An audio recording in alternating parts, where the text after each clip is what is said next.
أعوذ بالله من الشيطان الرجيم. بسم الله الرحمن الرحيم.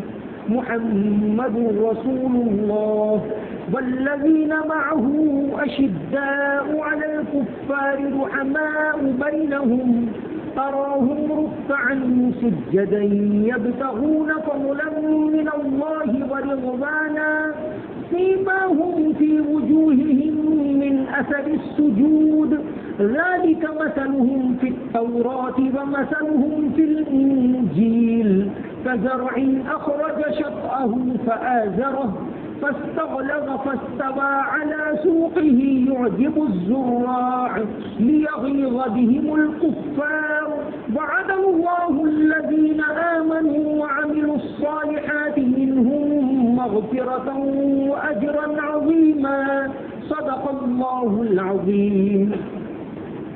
محمد صلی اللہ علیہ وسلم اللہ کے پیغمبر ہیں اور جو ان کے ساتھ ہیں وہ کافروں کے مقابلے میں تیز ہیں، آپس میں ایک دوسرے کے اوپر رحم دل ہیں.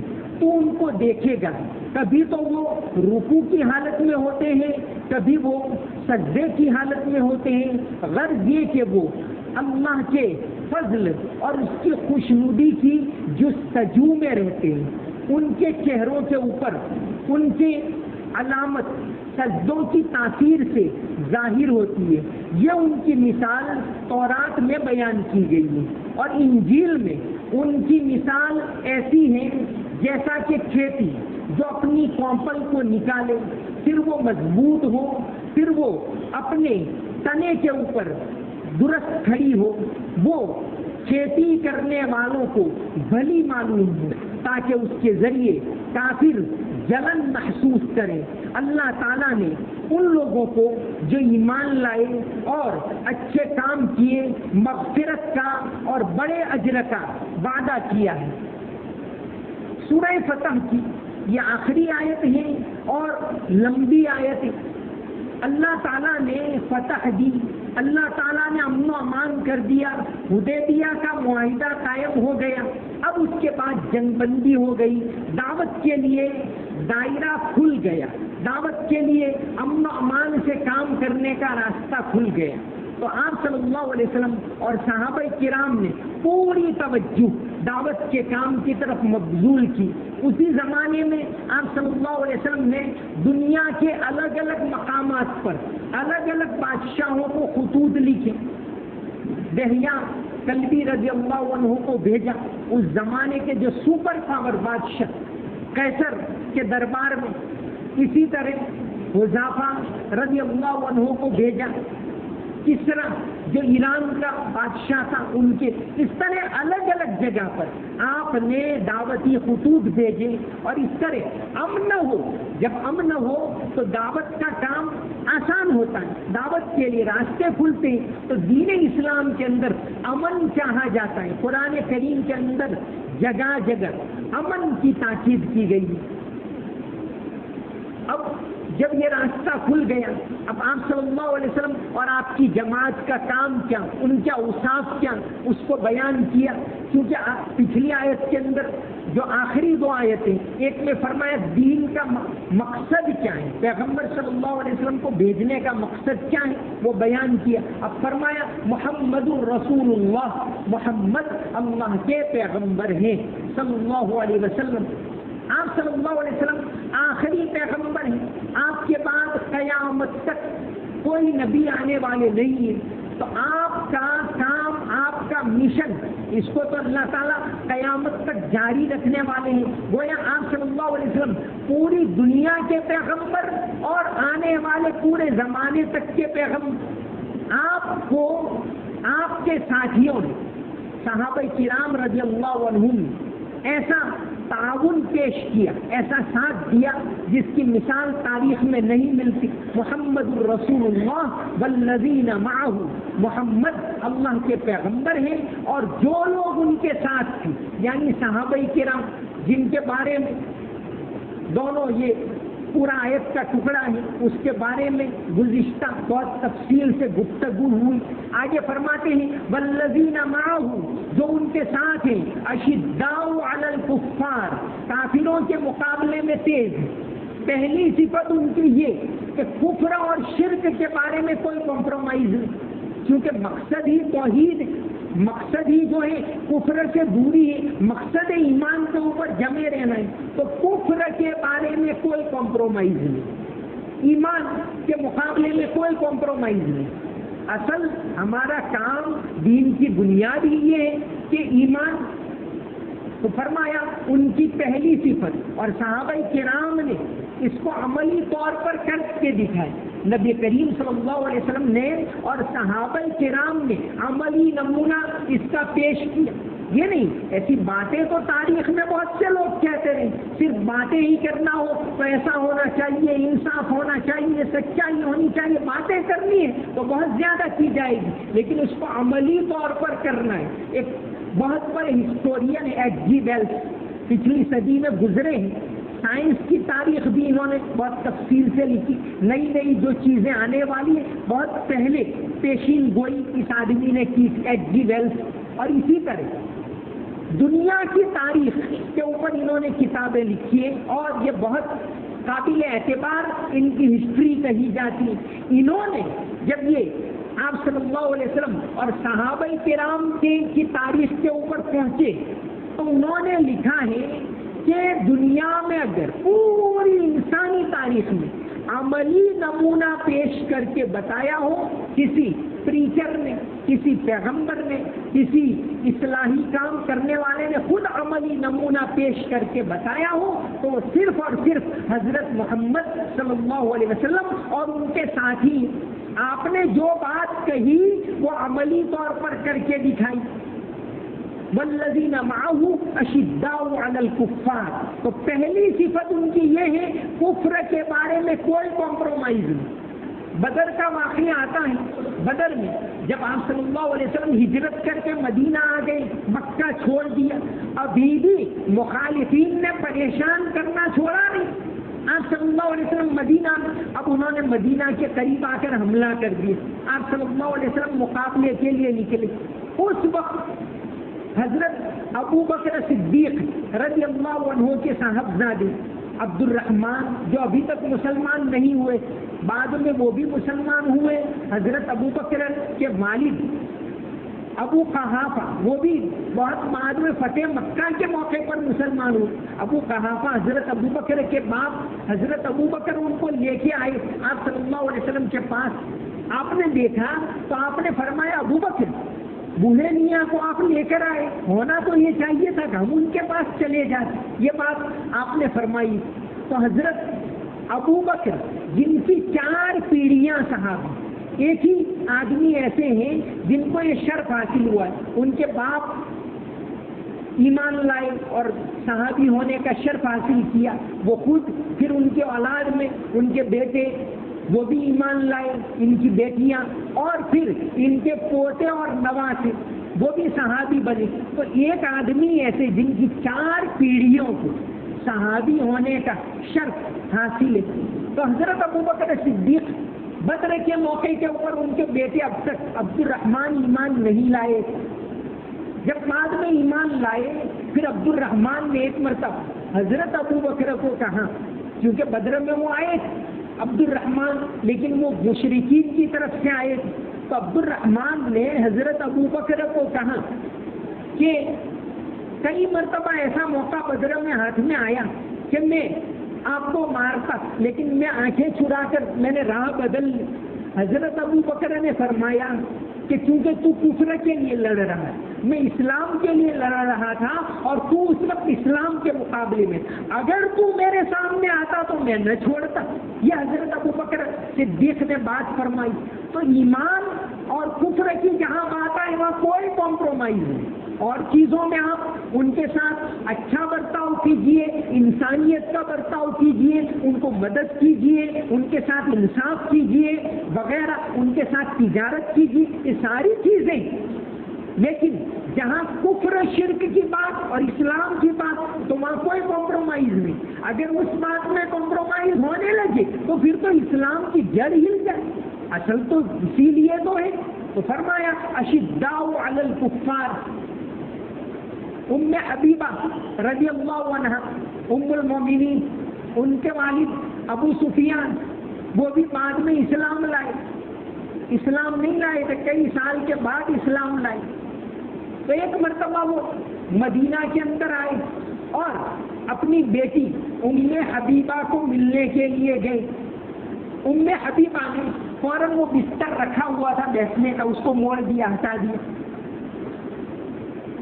ابو سفیان سمجھے کہ شاید یہ گھریلو بستر ہے، کوئی اچھا بچھائیں، ہٹا دیا. پھر کہاں کہ بیٹھیے. کہاں بیٹی یہ بستر کیوں ہٹا دیا؟ کیا بستر میرے قابل نہیں ہے یا میں بستر کے قابل نہیں؟ تو فرمایا ام المومنین حضرت ام حبیبہ نے کہ یہ اللہ کے پیغمبر کا بستر ہے اور آپ مشرک ہیں، آپ اس کے قابل نہیں ہیں. یہ بات فرمائی. تو جہاں صحابہ کرام نے اس کو بھی عملی طور سے بتایا، والذین معہ اشداء علی الکفار، کہ کفر کے مقابلے میں کوئی سمجھوتا نہیں. اصل تو یہ ہے. پھر فرمایا دوسری ان کی صفت رحماء بینہم، آپس میں ایک دوسرے کے اوپر رحم دی. غیروں کے لیے تو ان کے ساتھ بھی بھلا برتاؤ کرنے کو کہا ہے. قرآن کریم نے فرمایا لا ينهاكم الله عن الذين لم يقاتلوكم في الدين ولم يخرجوكم من دياركم ان تبروهم، کہ جو لوگ دین کے بارے میں تمہارا کھلا مقابلہ نہیں کرتے، ان تبروهم، ان کے ساتھ نیکی کا برتاؤ کرو، وتقسطوا الیہم، اور ان کے ساتھ انصاف کا معاملہ کرو. ان اللہ یحب المقسطین، اللہ تعالیٰ انصاف کرنے والوں کو پسند کرتے. وہاں تو ترغیب دی، لیکن جہاں کفر کی شرک کی بات آئی تو وہاں کوئی کمپرومائز نہیں. رحماء بینہم، آپس میں ایک دوسرے کے اوپر بڑے رحم دی. ایک دوسرے کے حقوق میں کچھ کمی بیشی ہو تو اس کو معاف کرنے والے، اس کو نظر انداز کرنے والے، کہ اگر تھوڑا زیادہ لے گیا کوئی حرج نہیں، وہ میرا بھائی ہے. تو دین کے بارے میں جیسے حضرت ابن عمر رضی اللہ عنہ کہ بھی دین کے بارے میں سختی.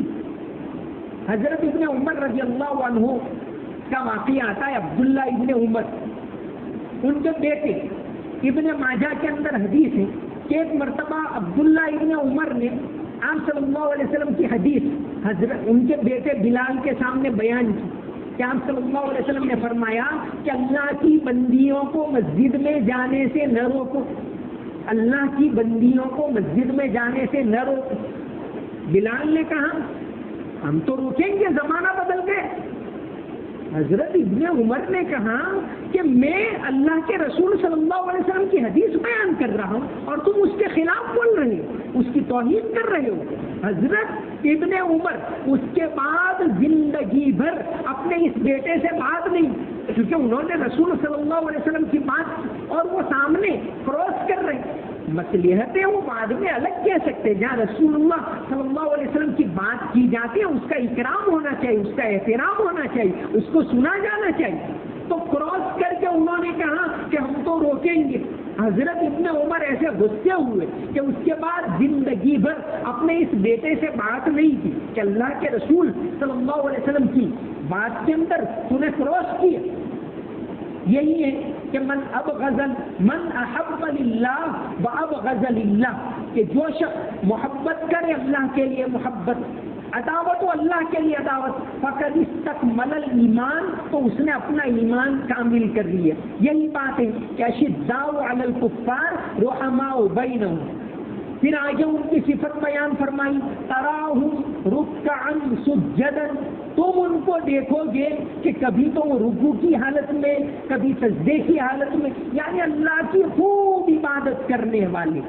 اللہ تعالیٰ یہ صفت صحابہ کرام کے اندر، صحابہ کرام اللہ کی عبادت کرنے میں پیش تو ان کی صفت بیان فرمائی تراہم رکعن سجدن، کہ تم ان کو دیکھو گے کہ کبھی تو وہ رکوع کی حالت میں ہیں، کبھی وہ سجدے کی حالت میں ہیں، یبتغون فضلا من اللہ ورضوانا، وہ اللہ تعالیٰ کی خوشنودی اور اس کی مہربانی کی جستجو میں ہمیشہ رہتے ہیں۔ اللہ کی مہربانی، اللہ کا فضل حاصل ہو جائے، اس لیے وہ ہمیشہ اللہ کے سامنے جھکتے ہیں، اللہ تبارک و تعالیٰ کی عبادت کرتے ہیں۔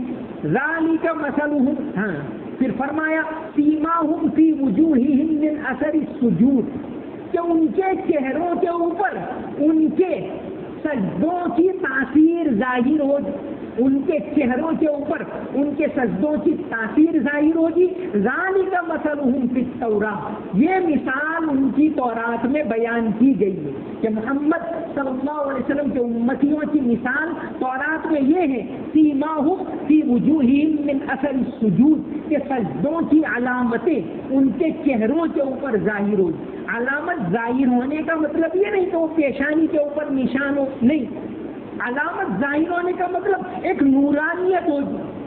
آدمی نماز کا پابند ہو، وضو کا پابند ہو، تو اللہ تبارک و تعالیٰ کی طرف سے اس کو ایک خاص نورانیت حاصل ہوتی ہے، وہ کہ سیماہم فی وجوہ۔ یہاں دو مثالیں ہیں ایمان والوں کی جو تورات اور انجیل میں سے بیان کی۔ تو پہلی مثال بیان کی محمد صلی اللہ علیہ وسلم کے ساتھیوں کی، والذین معہ، ایک مثال بیان کی سیماہم فی وجوہہم من اثر السجود، سجدوں کے اثرات ان کے چہروں کے اوپر ظاہر ہوں گے، یہ ان کی علامت تورات کے اندر بیان کی گئی۔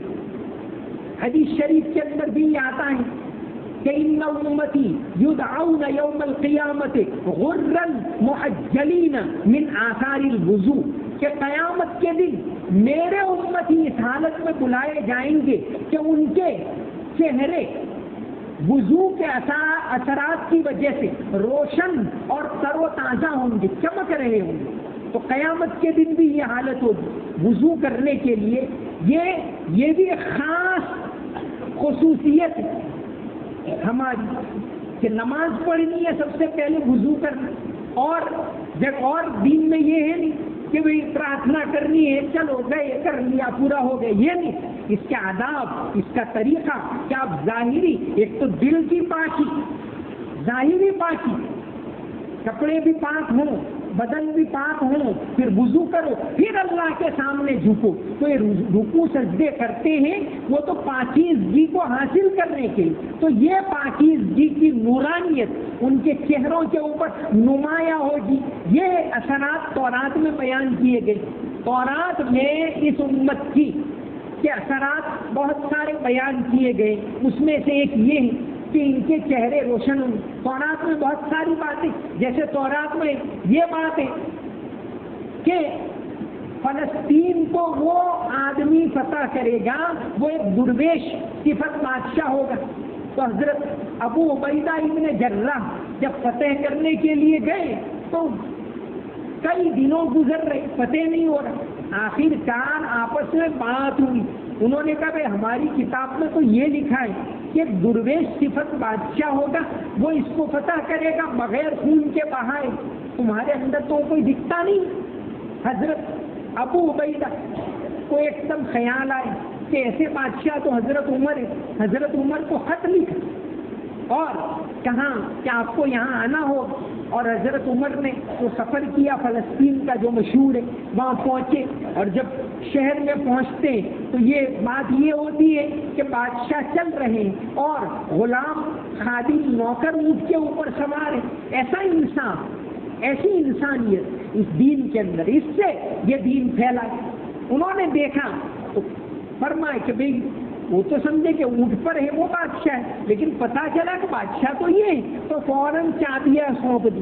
لوگ کوئی بس بات چیت ہوئی، سوکرونیس جو ان کا سردار تھا وہ اور حضرت عمر کے درمیان بات چیت ہوئی اور چابیاں سونپ دی، سارا معاہدہ ہوا لکھا۔ اس میں ایک بات یہ لکھی کہ دیکھو ہم اس شہر کے اندر، ساری شرطیں ہوئی، اس میں ایک شرط یہ ہوئی کہ اس شہر میں ہم نے یہودیوں کے داخلے پر پابندی لگا رہی، عیسائی داخل ہوں گے اس کا انتظام آپ کے ہاتھ میں رہے گا، یہودیوں کو داخل نہیں ہونے دیں۔ حضرت عمر نے اس شرط پر کراس کیا کہ نہیں، ہم یہودیوں کو بھی داخل ہونے دیں گے، اور آخرکار ان کو جھکنا پڑا اور اس قلم کو، اس دفعہ کو رد کیا کہ یہودی بھی اس میں داخل ہوں گے، ایسی حضرت عمر نے اجازت دی۔ تو فرمایا سیماہم فی وجوہہم من اثر السجود ذالک مثلہم فی التوراۃ، کہ تورات میں ان کی مثال یہ ہے کہ ان کے چہروں کے اوپر ان کے سجدوں کے نشانات ہوں گے، اثرات ہوں گے، اور مفسرین نے لکھا ہے یہی کہ اس سے مراد ہے ایک نورانیت، ایک رعب ہوتا ہے، ایمان والا ہو، پابند ہو، نیک ہو تو اس کا ایک رعب اللہ تعالیٰ عطا کرتے، چہرے کے اوپر ایک اثرات عطا کرتے کہ وہ رات کو 2 بجے بھی سویا ہے، کسی وجہ سے فجر میں اٹھ گیا تو پھر اس کو وہی فریشنس، وہی تازگی حاصل ہوتے، اس کے چہرے پر وہی حشاش بشاش دکھائی دیتا ہے۔ تو یہ اثرات ہیں سجدے کے، نماز کے، یہ اثرات ہیں وضو کے، اور قیامت کے دن بھی یہی اثرات ہوں گے۔ تو یہ ایک مثال ان کی ایمان والوں سے پیش کی گئی۔ اللہ تبارک و تعالی ہم سب کو نماز کی پابندی عطا فرمائے اور صحابہ کرام والی صفات ہم سب کو عطا فرمائے۔ اللهم صل على محمد وعلى ال محمد وبارك وسلم۔ ربنا آتنا في الدنيا حسنة وفي الآخرة حسنة وقنا عذاب النار۔ ربنا ظلمنا أنفسنا وإن لم تغفر لنا وترحمنا لنكونن من الخاسرين۔ یا اللہ ہمارے گناہوں کو معاف فرما، یا اللہ ہماری تمام غلطیوں کو معاف فرما، تمام قصوروں کو معاف فرما۔ یا اللہ ہم تیرے سامنے معافی مانگتے ہیں، یا اللہ معاف کرنے والا تو ہی ہے، یا اللہ ایک ہی در ایسا ہے جہاں معافی مانگی جائے۔ یا اللہ ہمیں معاف کر دے، ہماری تمام غلطیوں کو معاف کر دے۔ یا اللہ ہم نے دعوت کے کام میں کوتاہی کی، دین کے کام میں کوتاہی کی، یا اللہ اسی کا نتیجہ ہے کہ آج یہ حالات ہم بھگت رہے ہیں۔ یا اللہ ہمیں معاف کر دے، یا اللہ صحیح طریقے سے دین کا کام کرنے کی توفیق عطا فرما۔ یا اللہ امن و امان قائم فرما، ملک کے اندر امن و امان قائم فرما، عافیت قائم فرما۔ یا اللہ محبت کی فضا کو قائم فرما، نفرت کی فضا کو ختم فرما۔ یا اللہ تیرا کلام کہتا ہے کہ امن کی فضا، آمنین محلقین لا تخافون، کہ امن کی فضا اور جہاں خوف نہ ہو، یا اللہ وہی دعوت کے لیے کارگر میدان ہوتا ہے۔ یا اللہ امن پیدا فرما، عافیت پیدا فرما۔ یا اللہ ایک ہو کر مل جل کر رہنے کی توفیق عطا فرما۔ یا اللہ حسد کو ختم فرما، خیانت کو ختم فرما، جھوٹ کو ختم فرما۔ یا اللہ سچائی نصیب فرما۔ یا اللہ یہ صفات، سچائی کی صفت، امانت داری کی صفت، یا اللہ یہ صفات تیرے حبیب صلی اللہ علیہ وسلم نے کوٹ کوٹ کر ہمیں سکھائی تھی۔ یا اللہ یہ صفات آج ہم نے چھوڑ دی، اسی وجہ سے ہم دنیا کے اندر رسوا ہو رہے ہیں۔ یا اللہ ہمیں ان صفات کے اوپر عمل کرنے کی توفیق عطا فرما۔ یا اللہ رسوائی کو ختم فرما، عزت والی زندگی نصیب فرما۔ یا اللہ ہمارے مظلوم بھائیوں کو عافیت کے ساتھ رہائی نصیب فرما۔ یا اللہ عافیت کے ساتھ رہائی نصیب فرما، آزمائش کے دور کو ختم فرما۔ یا اللہ جہاں کہیں مسلمان یا اللہ بے جاں مقدموں کے اندر ہیں، یا اللہ تو ہی مدد فرما، یا اللہ تو ہی مدد فرما۔ انصاف کے ماحول کو اس ملک کے اندر قائم فرما۔ یا اللہ وہ انصاف جو ایک دور کے اندر یا اللہ تیرے نیک بندے کیا کرتے تھے، ایسا انصاف اس ملک کے اندر قائم فرما۔ یا اللہ ہمیں تیرا خوف نصیب فرما، آخرت کی تیاری کرنے کی توفیق عطا فرما۔ یا اللہ رمضان کا مہینہ گزر رہا ہے، ختم ہونے کو ہے، یا اللہ مبارک مہینہ ختم ہونے کو ہے۔ یا اللہ اس مہینے کے اندر تو مغفرت کرتا ہے، یا اللہ مغفرت کے دروازوں کو کھول دیتا ہے، ہم تمام کی مغفرت فرما دے۔ یا اللہ ہم تمام کی مغفرت فرما دے، یا اللہ ہم تمام کو معاف فرما دے۔ یا اللہ برکت والا مہینہ ہمارے ہاتھوں سے نکل رہا ہے، یا اللہ جتنے دن بچے ہیں ان کی قدر کرنے کی توفیق عطا فرما۔ یا اللہ اس مہینے کی برکت سے رمضان کے بعد بھی ہمیں نماز کی پابندی عطا فرما، قرآن کی تلاوت کی پابندی عطا فرما۔ یا اللہ تیرے خوف کے ساتھ رہنا نصیب فرما، یا اللہ حلال پاکیزہ روزی عطا فرما، حرام سے حفاظت فرما، یا اللہ حلال روزی کے دروازوں کو تمام مسلمانوں کے لیے کھول دے، یا اللہ زندگی کے دائرے کو وسیع فرما، یا اللہ تنگیوں کو ختم فرما، یا اللہ زندگی کے دائرے کو مسلمانوں کے لیے وسیع فرما، وسعت کے ساتھ امن کے ساتھ دعوت کا کام کرنے کی ہم تمام کو توفیق عطا فرما، مرتے دم تک توحید کے اوپر جمے رہنے کی توفیق عطا فرما، یا اللہ دین کے اوپر جمے رہنے کی توفیق عطا فرما، اچانک موت سے ہماری حفاظت فرما، یا اللہ اچانک ناگہانی موت سے ہماری حفاظت فرما، یا اللہ توبہ کرنے کی توفیق عطا فرما، جب بھی ہماری موت آئے یا اللہ ایمان کے ساتھ ہماری موت آئے، ایسی ہم تمام کو توفیق عطا فرما، یا اللہ ہمارے مرحومین کی مغفرت فرما، انہیں جنت میں اونچا مقام نصیب فرما، یا اللہ ہمیں بھی جنت والے راستے پر چلنے کی توفیق عطا فرما، یا اللہ جہنم کا عذاب بڑا سخت ہے، یا اللہ یہ دن چل رہے ہیں